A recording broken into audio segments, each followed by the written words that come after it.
ನಾನು ಹೇಳಕ್ ಕೊಟ್ಟಿರೋದು ಬಸವನಗೌಡ ಪಾಟೀಲ್ ಕೇಳಿಕೊಂಡು ರಾಜ್ಯಾಧ್ಯಕ್ಷರು ಮಾಡೋ ಅವಶ್ಯಕತೆ ನಮಗಿಲ್ಲ. ಅನರ್ಹ ಅಂತ ಕೊಟ್ಟಿದ್ದೆ ಅವ್ರು ಸಂವಿಧಾನ ತಜ್ಞ ರಮೇಶ್ ಕುಮಾರ್. ಇವ್ರು ಬಿಟ್ಟರೆ ಅಂಬೇಡ್ಕರ್ ಬಿಟ್ಟರೆ ನಾನೇ.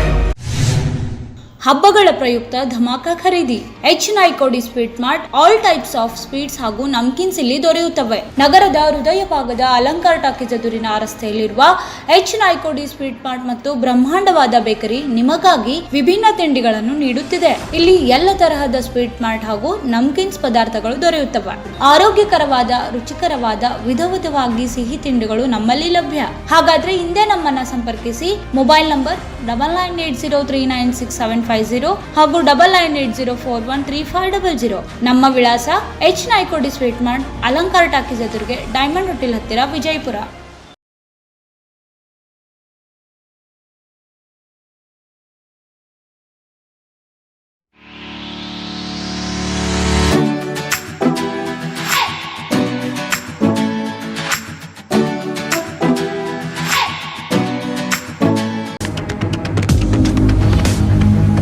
स्वागत है आपका बी न्यूज़ नेशन में। मैं हूं आबिद हुसैन शेख।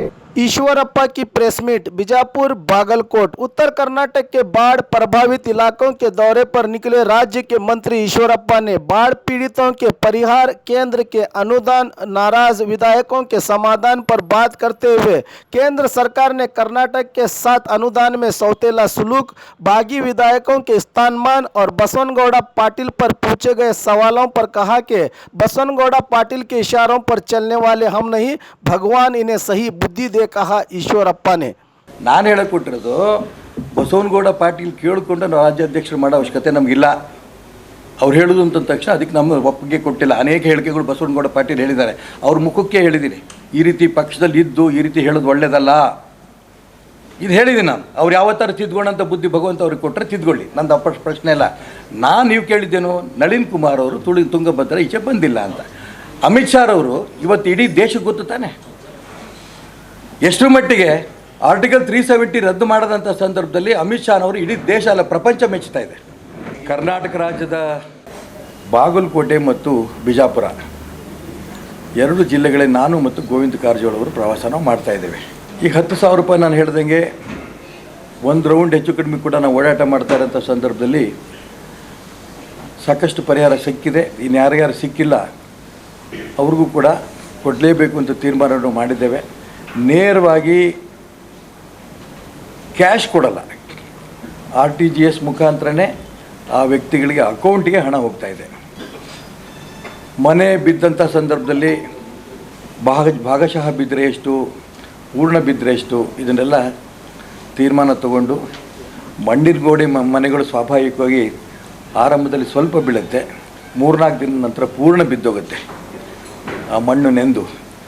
ಅದಕ್ಕೋಸ್ಕರ ಆ ಮನೆಗಳಿಗೆ ಪೂರ್ಣ ಕೊಡೋ ದಿಕ್ಕಿನಲ್ಲಿ ಎಲ್ಲ ಪ್ರಯತ್ನಗಳನ್ನ ನಾವು ನಡೆಸ್ತಾ ಇದ್ದೇವೆ. ರೈತನ ಬೆಳೆ ಸಾಕಷ್ಟು ನಷ್ಟ ಆಗಿದೆ. ಆ ಬೆಳೆ ಪರಿಹಾರ ಕೊಡೋದು ಅಷ್ಟೇ ಅಲ್ಲದೆ ಆ ಪ್ರವಾಹ ಏನು ರೈತರ ಹೊಲ ಗದ್ದೆಗಳಿಗೆ ನುಗ್ಗಿದೆ ನೀರು, ಅದ್ರ ಜೊತೆಗೆ ಮರಳು ಕೂಡ ಆಕ್ರಮಿಸ್ಕೊಂಡಿದೆ. ಆ ಭೂಮಿಯ ಫಲವತ್ತತೆ, ಫರ್ಟಿಲಿಟಿ ಸಂಪೂರ್ಣ ನಾಶ ಆಗಿದೆ. ಅವನು ವಾಪಸ್ಸು ಆ ಫರ್ಟಿಲಿಟಿಗೆ ತರಬೇಕಾದ್ರೆ ಇನ್ನು 2-3 ವರ್ಷಗಳು ಆಗಬೇಕೇನೋ ಅಂಥ ಒಂದು ಪರಿಸ್ಥಿತಿ ಇವತ್ತು ರಾಜ್ಯದಲ್ಲಿದೆ. ಹೀಗಾಗಿ ಭಾರತೀಯ ಜನತಾ ಪಾರ್ಟಿಯ ಸರ್ಕಾರ ಸಮರೋಪಾದಿನಲ್ಲಿ ಏನೇನು ಮಾಡಬೇಕು, ತಾತ್ಕಾಲಿಕ ಪರಿಹಾರ ಮಾಡೋ ದಿಕ್ಕಿನಲ್ಲಿ ಪ್ರಯತ್ನಗಳು ನಡೆಸ್ತಾ ಇದ್ದೇವೆ. ಪರ್ಮನೆಂಟಾಗಿ ಆಗೋ ದಿಕ್ಕಲ್ಲೂ ಕೂಡ ಅವ್ರ ಮನೆ ಕಟ್ಕೊಡೋಂಥ ವಿಚಾರಗಳಿರ್ಬೋದು, ಅವ್ರ ಭೂಮಿಗೆ ಅನುಕೂಲ ಆಗೋದ ದಿಕ್ಕಲ್ಲಿರ್ಬೋದು, ಏನೇನು ಮಾಡಬೇಕು ಅನ್ನೋಂಥ ಅಂಶಗಳು ಕೂಡ ಚರ್ಚೆ ಮಾಡ್ಕೋತಾ ಇದ್ದೀವಿ. ಬರೋದಿಂದಲೇ ಆ ದಿಕ್ಕಲ್ಲೂ ಕೂಡ ಪ್ರಯತ್ನ ನಡೆಸ್ತೀವಿ.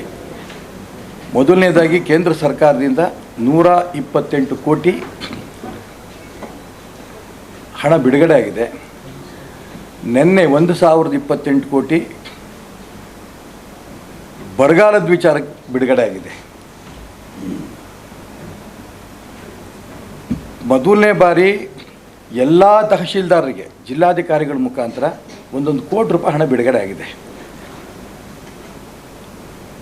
ತಾತ್ಕಾಲಿಕವಾಗಿ ಏನು ಸಮಸ್ಯೆಗಳಿದೆ ಅದನ್ನು ಪರಿಹಾರ ಮಾಡಬೇಕು. ಎಲ್ಲ ಜಿಲ್ಲಾಧಿಕಾರಿಗಳು ಕೂಡ ಹಣ ಇದೆ. ಕೇಂದ್ರ ಸರ್ಕಾರದಿಂದ ಎಷ್ಟು ಹಣ ತರಬೇಕು ಖಂಡಿತ ನಾವು ತರ್ತೇವೆ. ನರೇಂದ್ರ ಮೋದಿ ನೆರೆ ಪೀಡಿತ ಪ್ರದೇಶಗಳೇನು ಸಮಸ್ಯೆ ಇದೆ ಇದು ಪರಿಹಾರ ಖಂಡಿತ ಮಾಡ್ತೇವೆ. ಎಲ್ಲ ಪಕ್ಷದರು ವಿಶ್ವಾಸಕ್ಕೆ ತಗೊಂಡೇ ಮಾಡ್ತೇವೆ. ಈ ಬಗ್ಗೆ ತಮ್ಮ ಅಭಿಪ್ರಾಯ ಏನು? ಯಾರು ಬೇಕಾದ್ರೂ ಗಡುವು ಜಾರಕಿಹೊಳಿ ಫ್ಯಾಮಿಲಿ ಅವರೇ ಮತ್ತೆ ಏನಾದರೂ ಹೊಸ ಸರ್ಕಾರಕ್ಕೆ ಏನಾದರೂ ನಾಂದಿ ಆಡ್ತಾರ ಹೆಂಗೆ ಅಂತ? ಯಾರಿಗೆ ಬೇಕಾದ್ರೂ ಗಡುವು ಕೊಡೋದಕ್ಕೆ ಪೂರ್ಣ ಅಧಿಕಾರ ಅವ್ರಿಗಿದೆ. ವ್ಯಕ್ತಿ ಸ್ವಾತಂತ್ರ್ಯ ನಮ್ಮ ದೇಶದಲ್ಲಿ ಇರೋಷ್ಟು ಇನ್ಯಾವ ದೇಶದಲ್ಲೂ ಇಲ್ಲ. ಆದರೆ ಬಾಲಚಂದ್ರ ಜಾರಕಿಹೊಳಿ ಮತ್ತೂ ಒಂದು ಮಾತು ಹೇಳಿದ್ದಾರೆ, ನಮ್ಮ ಕುಟುಂಬಕ್ಕೆ ಅನೇಕ ವರ್ಷಗಳಿಂದ ಮಂತ್ರಿ ಸ್ಥಾನ ಒಂದಲ್ಲ ಒಂದಿತ್ತು, ಇನ್ನು 1 ತಿಂಗಳಲ್ಲಾರೂ ಕೂಡ ಮಂತ್ರಿ ಸ್ಥಾನ ಸಿಗುತ್ತೆ ಅನ್ನೋಂಥ ವಿಶ್ವಾಸ ಇದೆ. ಯಾವುದೇ ಕಾರಣಕ್ಕೂ BJP ಸರ್ಕಾರವನ್ನು ಕೆಡವಲ್ಲ, ಇದು ತುಂಬ ಸ್ಪಷ್ಟವಾಗಿ ಹೇಳಿದ್ದಾರೆ. ನಂಬರ್ 1 ಬರೀ ಬಾಲಚಂದ್ರ ಜಾರಕಿಹೊಳಿ ಅಷ್ಟೇ ಅಲ್ಲ, ಯಾರ್ಯಾರು ಇವತ್ತು ಈಗ ಒಂದು ಕುಟುಂಬದಲ್ಲಿ ಅನೇಕ ಸಮಸ್ಯೆಗಳು ಬಂದಾಗ ಅವ್ರ ಅಸಮಾಧಾನವನ್ನು ಹೊರಗೆ ಹಾಕೋದು ತಪ್ಪಲ್ಲ. ಆದರೆ ಯಾರ್ಯಾರು ಅಸಮಾಧಾನ ವ್ಯಕ್ತಪಡಿಸಿದಾರೋ ಎಲ್ಲರೂ ಸ್ಪಷ್ಟ ಹೇಳಿದ್ದಾರೆ. ಇದು ತುಂಬ ಜನನೂ ಇಲ್ಲ. ಈ ಬಾಲಚಂದ್ರ ಜಾರಕಿಹೊಳಿ ನೀವು ಹೇಳ್ದಂಗೆ ಉಮೇಶ್ ಕತ್ತಿ ಇರ್ಬೋದು, ಅಥವಾ ಒಂದು 5-6 ಜನ ಅವ್ರು ಹೇಳ್ತಿರೋದೇನು, ನಮಗೆ ಅಷ್ಟು ವರ್ಷದಿಂದ ನಾವು ಕೆಲಸ ಮಾಡ್ಕೊಂಡು ಬಂದಿದ್ವಿ, ನಮಗೆ ಈ ಸರಿ ಸಿಕ್ಕಿಲ್ಲ, ಹಾಗಾಗಿ ನಮಗೆ ಅಸಮಾಧಾನ ಇದೆ. ಆದರೆ ಯಾವ ಕಾರಣಕ್ಕೂ ಈ ಸರ್ಕಾರ ಬೀಳಿಸಲ್ಲ, ಇದು ತುಂಬ ಸ್ಪಷ್ಟವಾಗಿ ಎಲ್ಲರೂ ಹೇಳಿದ್ದಾರೆ. ನಂಬರ್ 1. ನಂಬರ್ 2, ನಾವು ಅವರಷ್ಟು ಜನರ ಹತ್ರ ಯಾರ್ಯಾರಿಗೆ ಬೇಸರ ಆಗಿದೆ ಅವ್ರ ಅಷ್ಟು ಜನಕ್ಕೆ ಮಾತಾಡಿ ಚರ್ಚೆ ಮಾಡಿ ಯಾವ ಕಾರಣಕ್ಕೆ ಇವತ್ತು ಈ ಪರಿಸ್ಥಿತಿ ಬಂದಿದೆ. ಭಾರತೀಯ ಜನತಾ ಪಾರ್ಟಿಗೆ ಪೂರ್ಣ ಬಹುಮತ ಇದ್ದಿದ್ದರೆ ನಮಗೊಂದು 7 ಈಗ ರಾಜ್ಯದ ಜನಕ್ಕೆ ಅಪೇಕ್ಷೆ ಇತ್ತು ರೀ BJP ಸರ್ಕಾರ ಬರಬೇಕು. ಆದರೆ ಒಂದು 7-8 ಸೀಟ್ ಶಾರ್ಟ್ ಆಯಿತು, ಬರೋಕ್ಕಾಗಲಿಲ್ಲ. ಈಗ ನಾವು ಅದನ್ನು ಗಮನದಲ್ಲಿ ಇಟ್ಕೋತಾ ಇದ್ದೇವೆ. ಈಗ ಈ ಸರ್ಕಾರ ಯಾವ ಕಾರಣಕ್ಕೂ ತೊಂದರೆ ಆಗಲ್ಲ. ನಂಬರ್ 1. ಸುಮಾರು 16-17 ಜನ ಏನು ಕಾಂಗ್ರೆಸ್ JDS ಮೈತ್ರಿ ಸರ್ಕಾರದ ಬಗ್ಗೆ ಆಪಾದನೆ ಮಾಡಿ ಏನು ಹೊರಗಡೆ ಬಂದರು, ಅವರಿಂದಲೇ ನಮ್ಮ ಸರ್ಕಾರ ಇವತ್ತು ಭಾರತೀಯ ಜನತಾ ಪಾರ್ಟಿ ಸರ್ಕಾರ ಬಂದಿರೋದು. ಪೂರ್ಣ ಬಹುಮತ ನಮ್ಗೆ ಇಲ್ದಿರೋಂಥ ಸಂದರ್ಭದಲ್ಲಿ ಅವ್ರ ಸರ್ಕಾರವೂ ಕೂಡ ನಮಗೆ ಸಹಕಾರ ಕೂಡ ಸಿಕ್ಕಿದೆ. ಹಾಗಾಗಿ ಅವ್ರಿಗೂ ಕೂಡ ನಾವು ಸ್ಥಾನಮಾನ ಕೊಡಬೇಕಾದ್ದು ನಮ್ಮ ಕರ್ತವ್ಯ. ಯಾವ ಕಾರಣಕ್ಕೂ ನಾವು ಅವ್ರಿಗೆ ದ್ರೋಹ ಮಾಡೋ ಪ್ರಶ್ನೆ ಇಲ್ಲ. ಹೀಗಾಗಿ ಈ ಸರ್ಕಾರ ಎಷ್ಟರ ಮಟ್ಟಿಗೆ ಪೂರ್ಣ ಅವಧಿ ಮಾಡಬೇಕೋ ಅದನ್ನು ಮಾಡ್ಕೋತೀವಿ.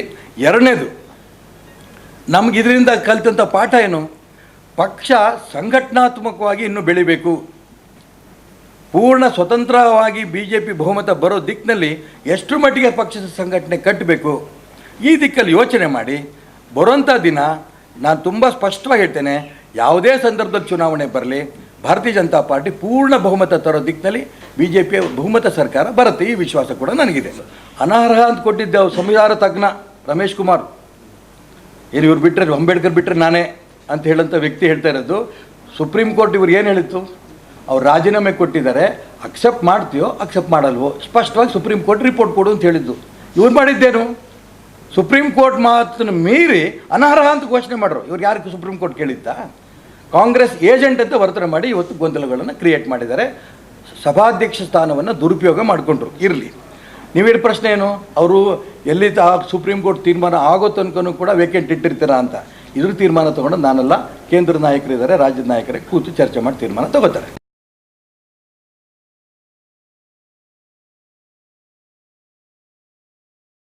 और खबरों के लिए देखते रहिए B News Nation. News Nation के लेटेस्ट न्यूज़ों को अपने मोबाइल में देखने के लिए यूट्यूब में बी न्यूज नेशन के चैनल के सब्सक्राइब आइकॉन को दबाएं और फिर बेल आइकॉन को दबाने पर आप लेटेस्ट न्यूज़ों को देख सकते हैं।